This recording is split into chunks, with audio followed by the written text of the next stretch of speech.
What's going on, guys? Welcome back again to the channel. And today I have this 2005, it's a Buick Lacrosse or something like that. Well, anyways, the issue that I'm having, it's the LCD not displaying. As you can see, I'm going to open the switch, and as you can see, there's a little burn here, but that's nothing major. It's not affecting the screen at all. But you know what? Usually it can affect that, but there's an interesting issue with this car. So if I open the switch, I can see all the lights lighting up and everything, but the LCD is not. And I discovered if I press this capacitor, it starts to light up. As you can see, there's the light.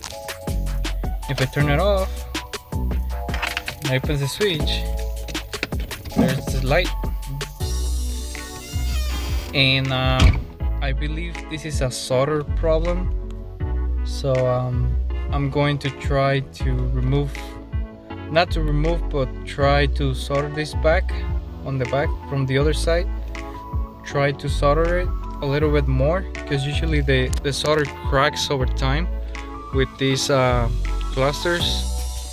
And if that doesn't work, I'm going to change the capacitor for another one, like another healthy one. And stay tuned for what the real fix for this is gonna be. Alright, see you in a bit with the real fix of this. And we see here that the actual problem is the solder. I don't know if you can see it really nice, but that solder right here, it's cracked. That's the whole problem with this car. The solder cracked. As you can see, it's cracked right there.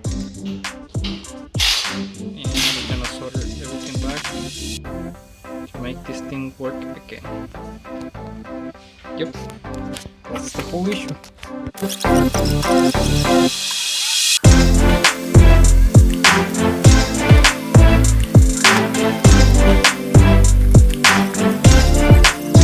This is the moment of truth. I'm gonna reconnect the cluster back to its place, and as you remember, when I pressed this, the light came on. So I already soldered the back of it with good solder, and now I'm gonna test it without pushing it to see if this works. Alright, it's connected already, and now I'm gonna put the key in the ignition. Gonna open the switch now, and we'll see what happens. And as you can see, the lights came on, so that means the cluster is fixed. Yup, I no longer need to press that again. The solder fixed the problem. Everything's good now. And now what I have to do is reassemble everything, put it back together. Make sure you put the arrows in the right direction. I didn't mark them, but I made a screenshot of with my phone to remember where's the place to put them back. And that will be pretty much it, guys. This is how you fix the problem in a Buick Lacrosse 2005. And if you have a similar cluster like this one, you can take it off and do pretty much the test. If you press it and it works, that means there's a solder problem in it. But if you solder it and something like that doesn't work, then the next step is to replace it and do some more advanced diagnostics in this type of clusters. I hope you liked the video, guys. Please hit the like button, subscribe and like, and see you next time. Bye.